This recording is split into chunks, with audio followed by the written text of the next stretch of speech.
Hi అండి. నమస్తే. Welcome to Radhakrishna వంటలు. ఈరోజు మన ఛానల్లో ఎంతో టేస్టీగా ఉండే పనసతోనలు అయితే చేశానండి. దీని ఫుల్ వీడియో అయితే నేను లింక్ అయితే ఇస్తాను, వెళ్ళి చూడండి. మీరు కూడా పిండి ఈ విధంగా కలుపుకొని చేసినట్లయితే మీకు క్రిస్పీగా గుల్లగా టేస్టీగా వస్తాయండి. చాలా టేస్టీగా ఉంటాయి పనసతోనలు.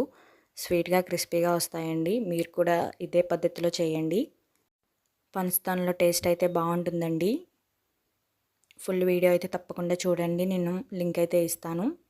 నా ఛానల్ ఫస్ట్ టైం చూస్తున్నట్లయితే లైక్ చేసి, షేర్ చేసి, సబ్స్క్రైబ్ చేసుకోండి. అలాగే నా ఛానల్లో గులాబీ పూలు అలాగే జంతికలు వీడియో కూడా చేసి అప్లోడ్ చేశానండి. ఇప్పటివరకు ఎవరైనా చూడకపోతే వెళ్ళి చూడండి. వీడియోలో క్వాంటిటీస్ అనేవి కరెక్ట్గా చెప్పాను చూడండి. అలానే చేసుకోండి. మీకు కూడా పాకం అలాగే పిండి కూడా కరెక్ట్గా సరిపోతుందండి. పనసతోనలు ఈ క్వాంటిటీతో చేసుకోండి, చాలా టేస్టీగా వస్తాయండి.